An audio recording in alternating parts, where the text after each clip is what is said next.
Hello, ನಿಮಗೆ ಇನ್ಕಮರಲ್ಲಿ ಇದು bank, ಇದರಲ್ಲಿ ನೀವು ಸಿ ಟಿ ಪಿ ಟಿ ಅಥವಾ ಏನಾದರೂ ಫ್ಲ್ಯಾಶ್ ಓವರ್ ಆದಾಗ ಸಿ ಟಿ ಪಿ ಟಿ ಏನಾದರೂ ಫೇಲ್ ಆದಾಗ ನಿಮಗೆ C T P T replace ಮಾಡಿರ್ತೀರಾ, ಬಟ್ ಮೀಟರ್ ರೆಕಾರ್ಡ್ ಆಗ್ತಿಲ್ಲ ಅಂತೇಳಿ ಭಾಳ ಕಂಪ್ಲೇಂಟ್ಸ್ ಬರುತ್ತೆ. ಆವಾಗ ನೀವು G&H ಪ್ಯಾರಾಮೀಟರ್ಸಲ್ಲಿ ಹೋಗ್ಬಿಟ್ಟು ಸೆಕ್ಯೂರ್ ಅಪೆಕ್ಸ್ 150 ಮೀಟರ್ ಆದರೆ G&H ಪ್ಯಾರಾಮೀಟರ್ಸಲ್ಲಿ ನಿಮಗೆ ಈ ಥರ ವೆಕ್ಟರ್ ಡಯಾಗ್ರಾಮ್ ಬರುತ್ತೆ. ಈ ವೆಕ್ಟರ್ ಡಯಾಗ್ರಾಮಲ್ಲಿ ವೋಲ್ಟೇಜ್ ಆ್ಯಂಗಲ್ಲು 120 ಡಿಗ್ರಿ ಅಪಾರ್ಟ್ ಇರಬೇಕು ಫಾರ್ವರ್ಡ್ ಇದ್ದರೆ, ರಿವರ್ಸ್ ಇದ್ದರೆ 240 ಇರುತ್ತೆ. ಅಥವಾ ಒಂದಕ್ಕೆ ನೀವು ವೋಲ್ಟೇಜ್ ಆ್ಯಂಗಲ್ ಫಾರ್ವರ್ಡು ಅಥವಾ ರಿವರ್ಸ್ ಒಂದಕ್ಕೆ ಫಿಕ್ಸ್ ಮಾಡಿಕೊಂಡು ಫೇಸ್ ಆ್ಯಂಗಲ್ನ ಅಡ್ಜಸ್ಟ್ ಮಾಡ್ಕೊತ ಹೋಗಬೇಕು.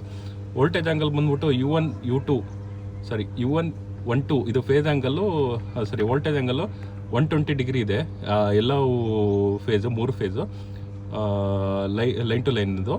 ಆಮೇಲೆ phase angle with respect to same voltage same current U1 I1 U2 I2 U3 I3 incomer ಆದರೆ ಅಥವಾ ಬ್ಯಾಂಕ್ ಆದರೆ 30 ಡಿಗ್ರಿ ಅಪಾರ್ಟ್ ಇರಬೇಕು.